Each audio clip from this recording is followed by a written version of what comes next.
Hello everybody, कैसे हो आप सब। मेरे क्लास में आप सभी का बहुत बहुत स्वागत है, हार्दिक वंदन और अभिनंदन है। आज मैं आपको इस वीडियो में रैदास के व्याख्या पढ़ाऊंगी और आज का पहला पद है, अब मैं हारियो रे भाई, थकित भयो सब हाल चालत है, लोकन वेद बड़ाई, थकित भयो गायण और नाचन, थाकी सेवा पूजा, काम क्रोध थे देह थकित भई, कहूँ कहा लो दूजा।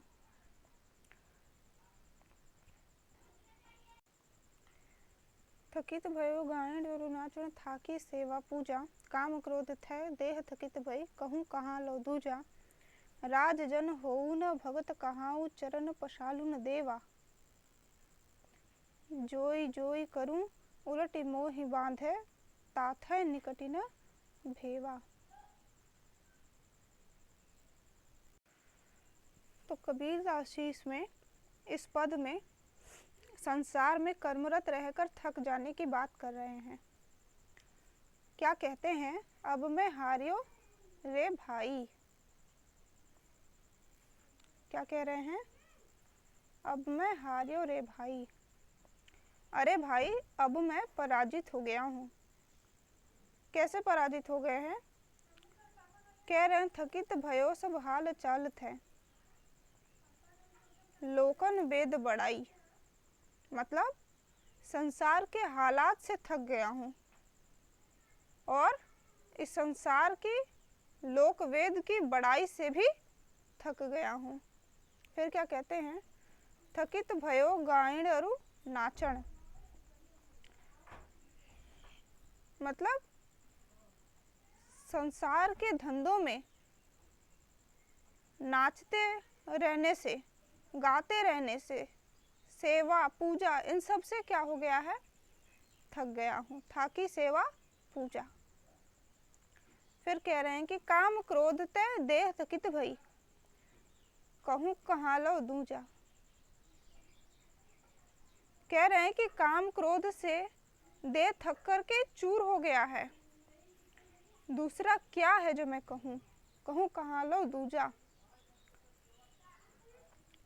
आगे कह रहे हैं कि राजजन होऊ न भगत कहाऊं, चरण पाषाणु न देवा।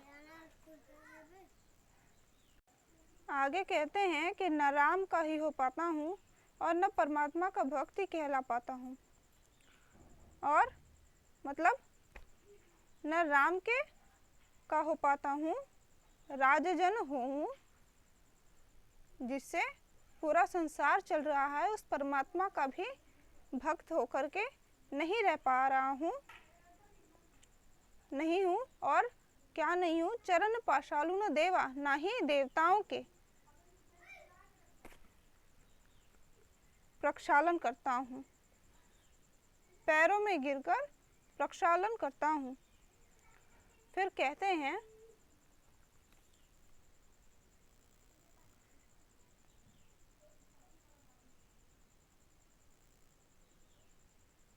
जोई जोई करो उलटी मोई बांधे, ताथै निकटि न भेवा, मतलब जो जो भी करता हूँ, जोई जोई करूँ, सोचता हूँ, जो जो करता हूँ और जो जो सोचता हूँ कि इससे मुझे क्या होगा, मुक्ति मिलेगी, लेकिन इसका उल्टा हो जाता है। ये क्या करते हैं, दोनों मुझे उल्टे बंधन में बांध देते हैं और इसी से परमात्मा भाव के निकट नहीं जा पा रहा हूँ। ताथै निकटि न भेवा, इसी से परमात्मा भाव के निकट नहीं जा पा रहा हूँ। फिर कहते हैं पहली ज्ञान की का किया चांदीड़ा, पीछे दिया बुझाई। तो रैदास जी कह रहे हैं कि पहले ज्ञान का प्रकाश प्राप्त किया, ज्ञान मतलब ज्ञान, चांदीड़ा मतलब प्रकाश। तो कहते हैं कि पहले ज्ञान का प्रकाश प्राप्त किया, फिर उसे बुझा दिया, पीछे दिया बुझाई, सहज रूप में शून्य रहकर ज्ञान एवं प्रकाश दोनों का त्याग कर दिया। सुनी सहज में दो त्यागे, राम कहूँ न खुदाई। मतलब इस शून्य परमात्मा में रहकर ज्ञान एवं प्रकाश दोनों को ही त्याग दिया। अब राम या खुदा दोनों ही नहीं कहता हूँ, राम कहूँ ना खुदाई।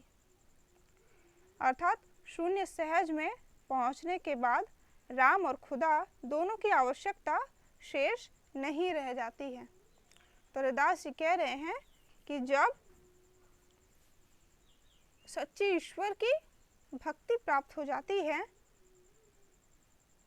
ईश्वर में स्वयं को समाहित कर देते हैं, तो राम की भी आवश्यकता नहीं होती और खुदा की भी आवश्यकता नहीं होती।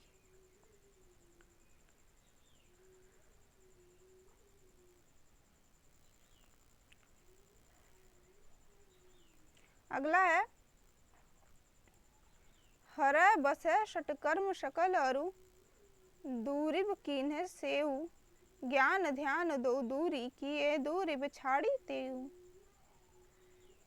हरै बसै षटकर्म सकल अरु, जिन षटकर्मों में 6 कर्म कौन से होते हैं ब्राह्मण के?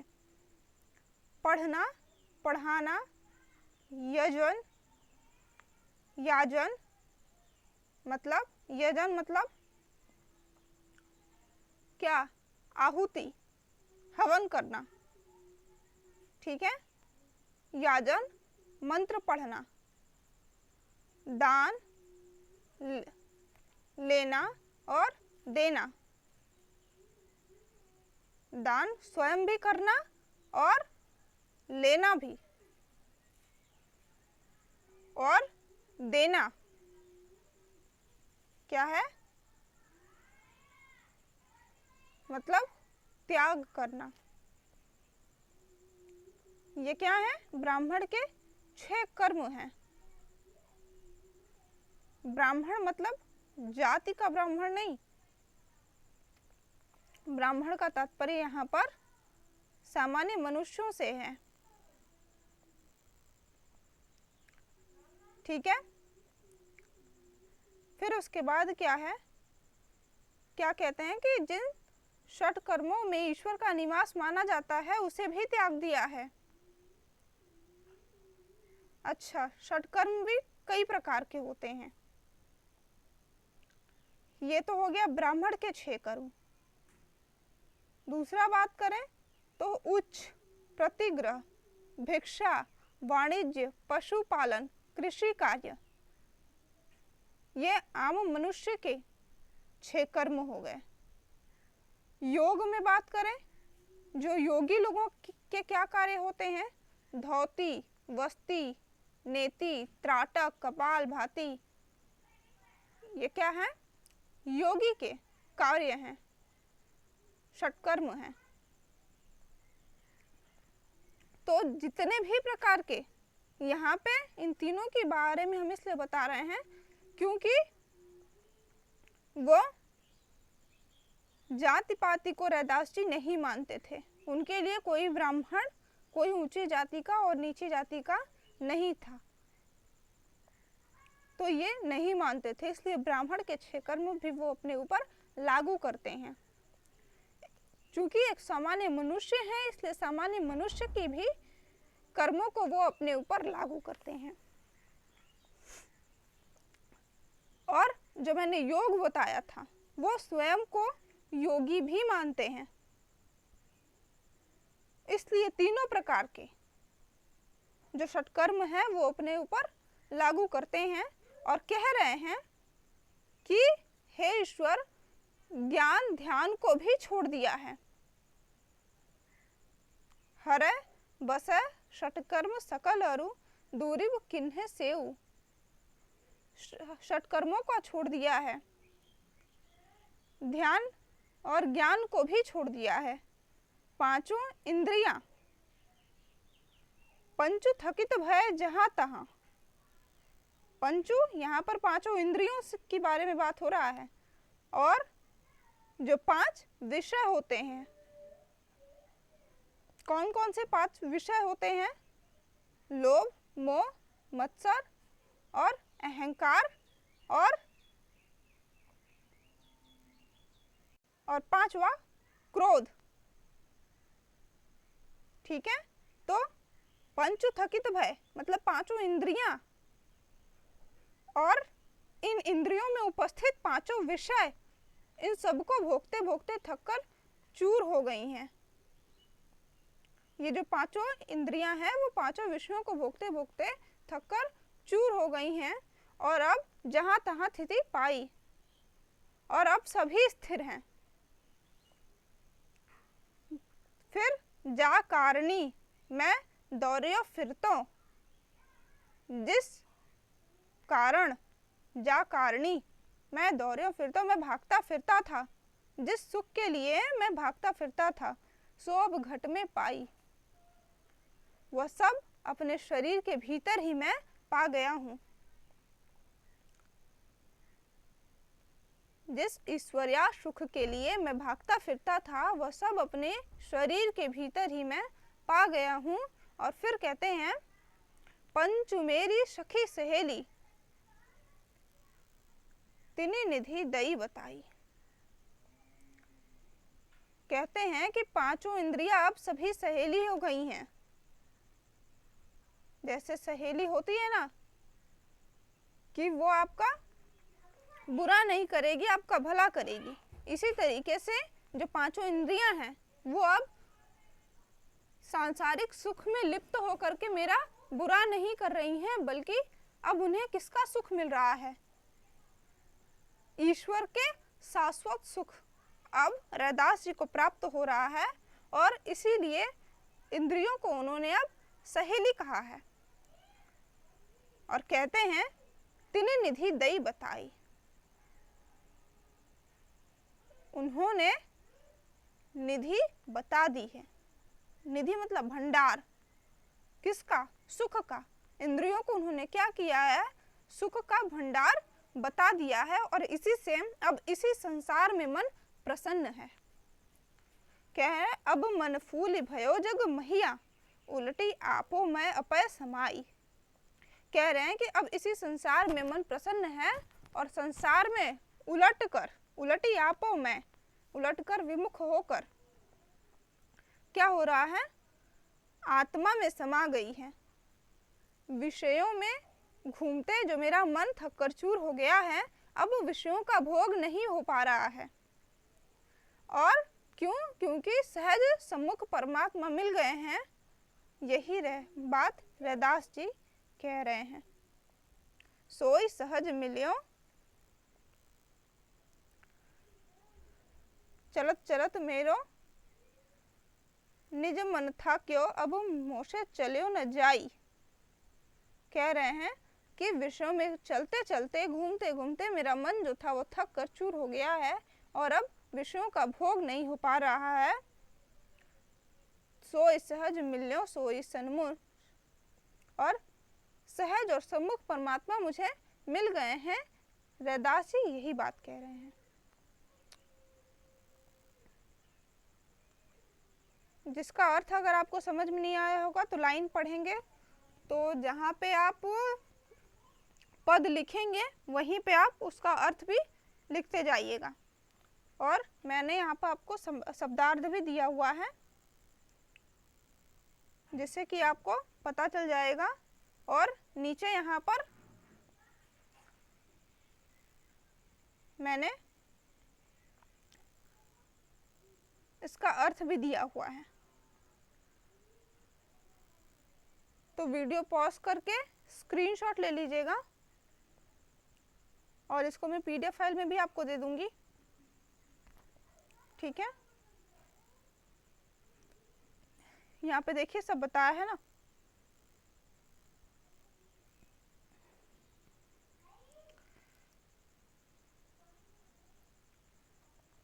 अगला है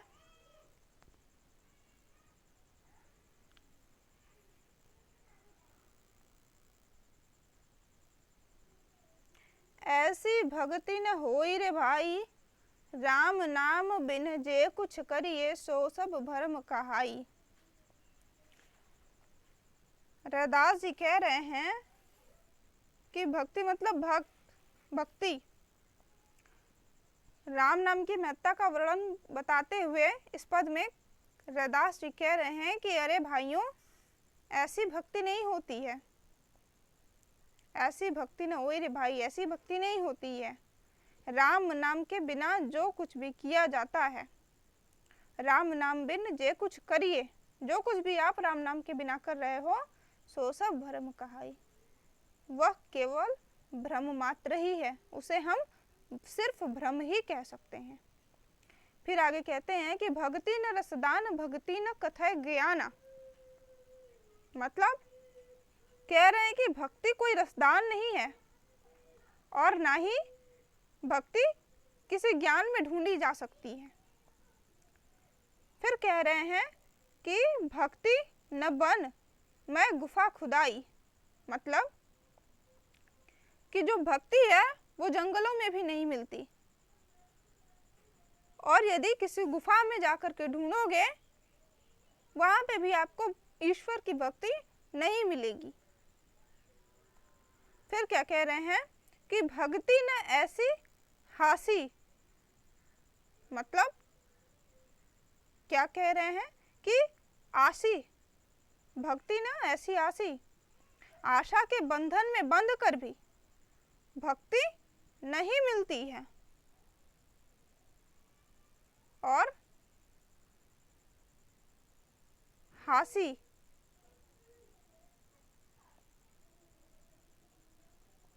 मतलब कि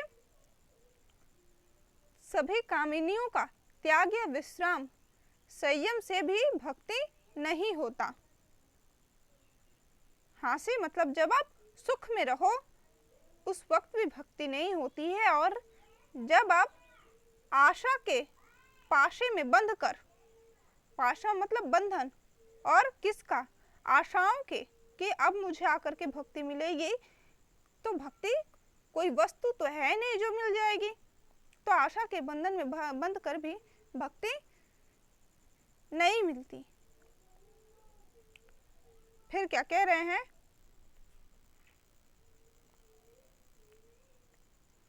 कि भक्ति न यहु सब कुल कामिनी, गाई भक्ति नई इंद्री बांधे। कह रहे हैं कि भक्ति न यहु सब कुल कामिनी, कुल कामिनी त्याग या विश्राम, संयम से भक्ति नहीं है, ये भी भक्ति के रूप नहीं है। और योग साधना, भक्ति न जोग साधे, भक्ति योग साधना भी नहीं है, और भक्ति न आहार घटाए। मतलब कि जो भोजन कम कर देते हैं लोग, जैसे व्रत और उपवास हो गया, तो भक्ति वहां से भी नहीं आती है। फिर कहते हैं कि यह सब कर्म कहा, ये सब क्या है, कर्म है, जो भी आप कर रहे हो वो क्या है, ये सब कुछ मात्र कर्म ही है। परंतु भक्ति न निद्रा साधे, और विश्राम कम करना भी भक्ति नहीं है, ये सभी कर्म है। वैराग्य साधना भी, भक्ति न वैराग साधे, भक्ति न जोग साधे, भक्ति जोग नहीं है, योग साधना करना भक्ति नहीं है। भक्ति न आहार घटाए, भोजन को कम करना भी भक्ति नहीं है। ये सब कर्म कहाई, कह रहे हैं कि ये सब एक मात्र कर्म ही है, और निद्रा भी मतलब विश्राम भी भक्ति का रूप नहीं है, ना ही वैराग भक्ति का स्वरूप है। और कह रहे हैं कि भक्ति नहीं यह सब वेद बढ़ाई, मतलब वेद की पढ़ाई भी भक्ति नहीं होती। ठीक है। फिर आगे कह रहे हैं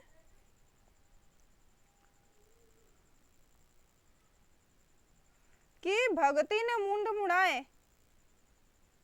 जैसे संसार में हम क्या करते हैं कि भक्ति के कारण हम अपना सर, जैसे मुंडन होता है ना, तो वो ईश्वर के प्रेम में मुंडन करवाते हैं। लेकिन यहाँ पे रैदास जी कह रहे हैं कि सिर मुड़ाना भी भक्ति नहीं है।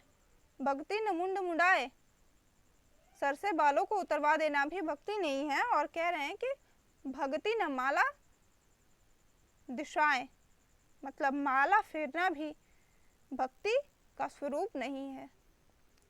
फिर आगे कह रहे हैं चरण धराना भी भक्ति नहीं है। भक्ति न चरण धरुआए, ये सब गुनीजन कहाई। मतलब चरण धराना भी भक्ति नहीं है, ये सिर्फ क्या है, गुणवानों के लक्षण है। और भक्ति तब तक नहीं है, भक्ति न तौले जानो, भक्ति को तब तक ना ही समझो जब तक मनुष्य क्या है, जोलो आपको आप बपाने। जब तक मनुष्य स्वयं अपनी बड़ाई करता है तब तक तो जो जो कर्म करता है वह सब कर्म क्या है, कर्म बंधन है और दृढ़ होता जाता है। केवल मात्र क्या है, कर्म बंधन है और दृढ़ होता जाता है। ये सब क्या है, कर्मों का फल देते हैं, परंतु ये भक्ति नहीं है। ठीक, आगे है कि आपो गयो तब भक्ति पाई। मतलब आपो मतलब अपने आप को स्वयं की तिलांजलि देकर ही भक्ति की प्राप्ति होती है। ऐसा है भक्ति भाई, भक्ति का स्वरूप ऐसा ही है भाइयों। क्या कह रहे हैं कि आत्म विसर्जन ही भक्ति है। अपना स्वत्व गुण खोने पर ही ईश्वर की भक्ति प्राप्त होती है। कह रहे हैं राम मिल्य आपो गुण पोयो, मतलब अपना गुण खोने पर ही राम प्राप्ति होती है। रिद्धि सिद्धि सबय जुगवाई, और रिद्धि सिद्धि के को खोने के बाद ही भक्ति प्राप्त होती है।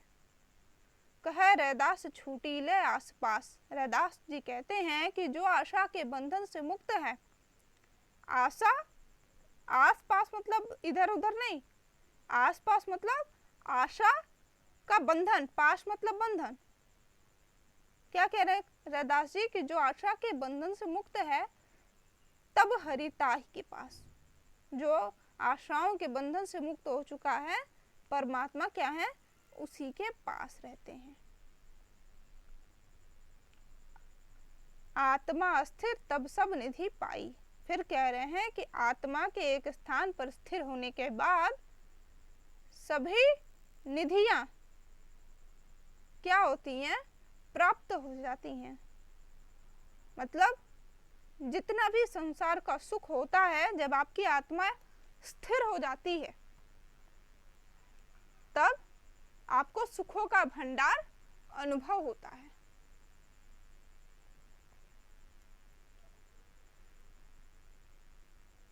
आ गया समझ में? व्याख्या दिया हुआ है, शब्दार्थ भी दे रखा है। धीरे धीरे स्क्रॉल कर रहे हैं, आप लोग लिख लेना।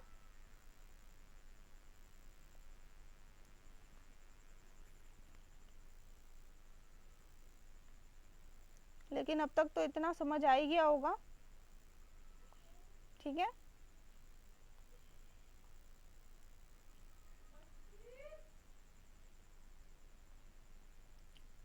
आइए अब अगला करते हैं। अब रैदास जी यहाँ पर परेशान है। यहाँ पर परेशान किस लिए हैं? ईश्वर के पूजन के विधि के बारे में बता रहे हैं और कहते हैं कि राम की पूजा कहाँ चढ़ाऊं, फल और फूल अनूप न पाऊं। यहाँ पे टेक है, राम की पूजा कहाँ चढ़ाऊं, फल और फूल अनूप न पाऊं। अनूप मतलब अनोखे। मतलब रैदास जी कहते हैं कि हे संसार के लोगों, मैं उस ईश्वर की पूजा कैसे करूं, उनके पूजा में सुंदर फूल कहाँ से लाऊं, अनोखे फूल कहाँ से लाऊं। फिर क्या कह रहे हैं, क्यों? फिर क्या, थन हर दूध जो बाछ जुठारियो, मतलब जो दूध मैं चढ़ाने आपको जाऊंगा उसे क्या किया है, उस गैया के स्वयं के बछड़े ने, बाछ मतलब बछड़ा, ने जुठारियो मतलब जूठा कर दिया है, उस थन को ही उसके बछड़े ने जूठा कर दिया है। तो जूठा चीज तो मैं आपको चढ़ा नहीं सकता, जूठा दूध मैं आपको नहीं चढ़ा सकता। फिर कह रहे हैं कि पहुप भवर जलमीन बिटारियो, मतलब कि जो पहुप भवर जल मीन बिटारियो, पहुप मतलब पुष्प, पहुप मतलब पुष्प, पहुप क्या हुआ यहाँ पे, तद्भव रूप है पुष्प का, फूल का, फूल भी तद्भव है। तो फूलों को भौरों ने जूठा कर दिया, पहुप भंवर, और जल को किसने जूठा किया है, मीन, मीन मतलब मछली, बिटारियो जूठा कर दिया है, जल को मछलियों ने विकारों से भर दिया है। फिर कह रहे हैं कि भली चागर बंधियो भवंगा,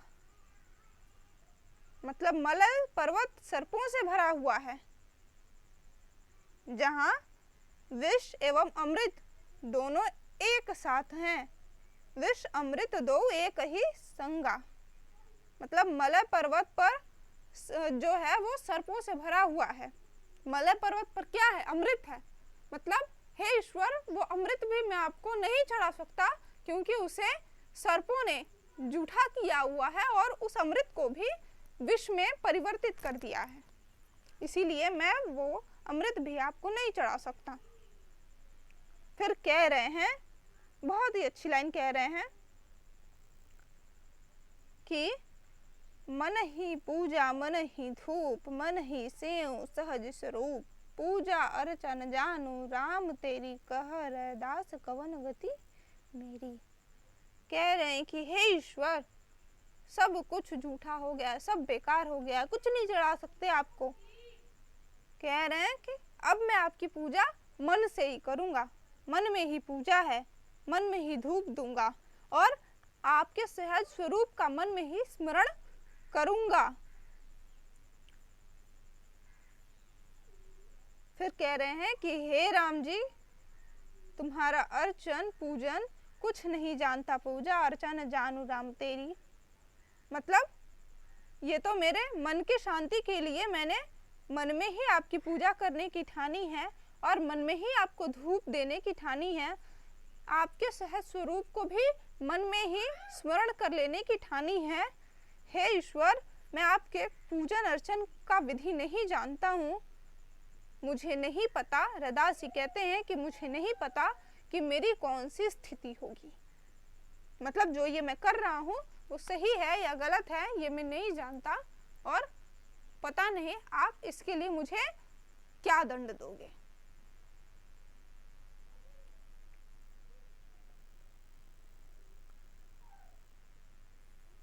व्याख्या देख लीजिएगा इसमें, अगर कहीं कुछ फंसे तो, वरना वीडियो दोबारा सुन लीजिएगा थोड़ा सा बैक करके, ठीक है। ये इम्पोर्टेंट है, ये ना इम्पोर्टेंट है, आप इसको इम्पोर्टेंट मार्क कर लो। एग्जाम में ना बहुत ही छोटी छोटी चीजें ही आती हैं, बहुत ज़्यादा बड़े बड़े नहीं आते हैं, छोटा छोटा ही आता है जिसमें जान होता है, और ये बहुत बार पूछा गया है। जब मैं आपको बताऊंगी ना, क्वेश्चन कराऊंगी, तब आपको मिलेगा वहां पे।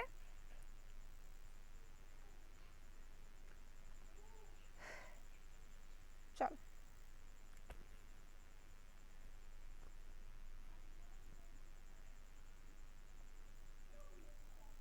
अगला है तीसरा पद, हम सॉरी चौथा पद पढ़ने जा रहे हैं। चौथे पद की लाइन है, बपुरौ सती रैदास कहे रे, ज्ञान विचारी नाय चित राशय हरि के सरनी रहे, पाती तोड़े पूजा रचावे तारण तिरण कहे रे, मूर्ति माही बसे परमेश्वर, तो पानी माही तिरे। विधि संसार कवन विधि तिरबो, जे दिठ नाम गहरे। नाम छाड़ी जे मूढ़े बैठे, तो दूना दुष्कहरे। ठीक है, तो यहाँ पर क्या बता रहे कबीर रदास जी कि जो ज्ञानी है वह प्रभु शरण की ही आकांक्षा रखता है, इच्छा रखता है। और कैसे अपनी इच्छाओं को रखता है वही बता रहे हैं। क्या कह रहे हैं कि हे ईश्वर, आपका ये बेचारा रैदास सत्य कहता है। क्या? सती मतलब सत्य, बपुरा मतलब बेचारा, रैदास मतलब रैदास का है, मतलब कह रहे हैं रे, अरे ईश्वर, आपका ये बेचारा रैदास से सत्य कहता है। क्या? ज्ञान विचारी नाई, मतलब ज्ञान विचार को नाई, चित्त राशय हरि के सरनी रहे, मतलब ज्ञान विचार को चित्त में धारण करता है और हरि की शरण में पड़ा रहता है।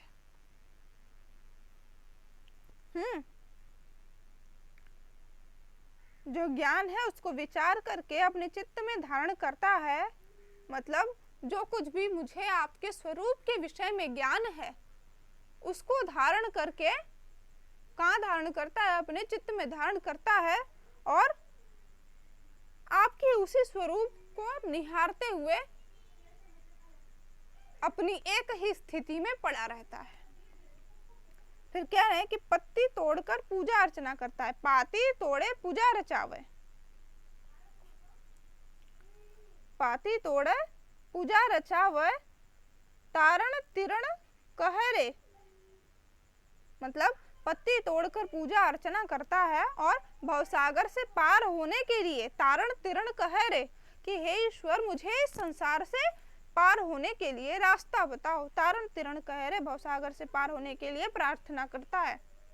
फिर कहते हैं कि मूर्ति माही बसे परमेश्वर, हे ईश्वर, यदि मूर्ति में आपका वास हो तो पानी में मूर्ति न डूबे, बल्कि क्या हो जाए? तो पानी माही तिरे रे, मतलब यदि हे ईश्वर, मूर्ति में अगर आपका बसेरा है तो पानी में मूर्ति को डालने पर क्या होना चाहिए? नष्ट नहीं होना चाहिए, क्योंकि आपका स्वरूप तो स्वयं शाश्वत है, अनश्वर है। मतलब आप, हे ईश्वर, आप नष्ट नहीं होते हो, तो फिर आपकी मूर्ति पानी में डालने पर कैसे नष्ट हो जाती है? इसका तात्पर्य यह है कि आपका वास मूर्ति में नहीं है। यदि होता तो पानी में डालने पर मूर्ति नष्ट नहीं हो जाती। फिर कह रहे हैं कि विधि संसार कवन विधि तिरबो, जे दिठ नाव गहरे। कह रहे हैं कि तीन विधि अर्थात तीन गुणों वाले संसार सागर को कैसे पार किया जाए। नाम रूपी नाम को पकड़कर ही पार होना संभव है। मतलब उन्होंने क्या बताया है कि अगर इस संसार सागर से पार होना है तो आपका एकमात्र नाम ही सर्वश्रेष्ठ उपाय है। आपका नाम लेते लेते इस संसार सागर से, तीन गुणों वाले संसार सागर से पार उतरा जा सकता है। फिर कह रहे क्या कि तो जे दिठ नाव गहरे, नाम रूपी नाव को छोड़कर बैठने वाला दुगना दुख वाला कहा जाता है। मतलब यदि आपके राम नाम रूपी नाव को यदि छोड़ दिया जाए तो इस संसार सागर में आपको क्या मिलेगा? दुख ही दुख मिलेगा। फिर आगे कह रहे हैं कि नाव छाड़ी जब मूड़े बैठे तो दूना दुष्कहरे, हो गया। गुरु की शब्द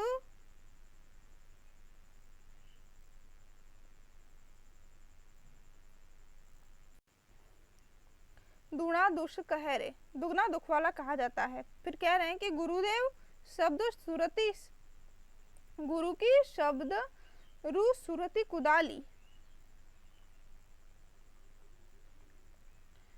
सोजत कोई लहरे। मतलब कि गुरुदेव शब्द सुरति कुदाली, सुरति मतलब स्मृति, मतलब गुरुदेव के शब्द रूपी जो कुदाल है उसे स्मृति में धारण करना चाहिए। और क्या करना चाहिए? खोजत कोई लहरे, खोजने पर कोई भी व्यक्ति उसे प्राप्त कर सकता है। मतलब गुरुदेव जो जो बातें कह रहे हैं उसे अपनी स्मृति में कुदाल रूप से धारण करना चाहिए, और जब भी आवश्यकता पड़े खोजने की, उस ईश्वर को खोजने की आवश्यकता पड़े, तो उसी कुदाल से क्या करना चाहिए? मारना चाहिए। उसी कुदाल से उस ईश्वर के बारे में जानने का प्रयास करना चाहिए। अर्थात कह रहे हैं कि गुरु शब्द से स्वकर्म स्मृति की जागृति होती है। मतलब क्या करना चाहिए और खुद को क्या करना चाहिए और क्या नहीं करना चाहिए, उससे गुरु के शब्द से हमें पता चलता है। राम किसी को रास्ते पर नहीं मिलते, राम काहू के बाटे न आयो। मतलब राम किसी को भी रास्ते पर नहीं मिलते हैं। और सोने कुल बहरे, वह सोना है जो किनारे पर बह रहा है। कहाँ? कौन से किनारे पर? हम संसार सागर के बीच में फंसे हुए हैं, और वो कहाँ पर है? संसार सागर के उस पार किनारे पर स्वर्ण रूपी चमकदार ज्ञान रूपी प्रकाश से प्रकाशित वो इस संसार सागर के किनारे पर बह रहा है। फिर कह रहे हैं कि झूठी माया जग डहकाया तोतन ताप दहरे। मतलब असत्य की माया ने संपूर्ण संसार को परेशान कर दिया है। झूठी माया जग डहकाया, मतलब ये जो झूठी मोह माया है वो इस संसार में आपको बहका रही है। डह मतलब रास्ते, और डहकाया मतलब रास्ते से भटका रही है। तो तनिताप दहरे, और इसी से शरीर विषयों की अग्नि से तप रहा है। तो तनिताप दहरे, इसी कारण जो आपका तन है वो अग्नि से क्या कह रहा है? तापित हो रहा है, जल रहा है। फिर कह रैदास राम जपी रसना। रैदास कह रहे हैं कि जब शरीर विषयों की अग्नि से जलता है तो उससे वो दुखी होता है। तो रैदास जी कहते हैं कि हे जीव, राम राम जपो, राम जपी रसना।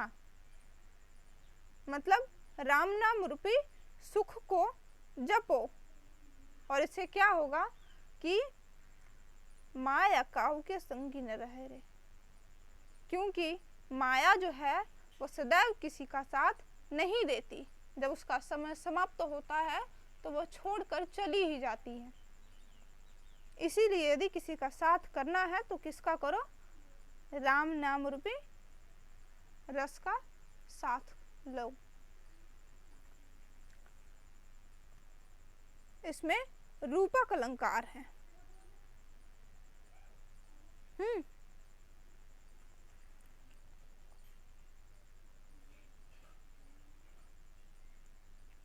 क्योंकि जो असत्य है वह भाषा की ओर संकेत है, इसलिए यहाँ पर रूपक अलंकार दृष्ट है।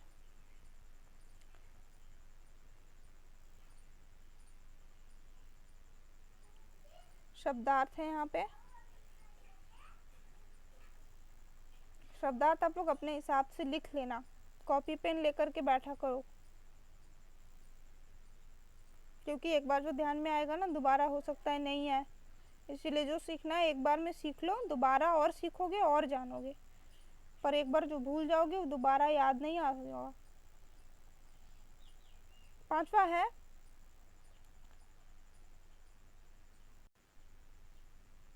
चलो पांचवा हम लोग अब नेक्स्ट क्लास में पढ़ेंगे, टाइम बहुत ज़्यादा हो गया है। ठीक है, तो इतना रेडी करो, नेक्स्ट क्लास में मिलते हैं।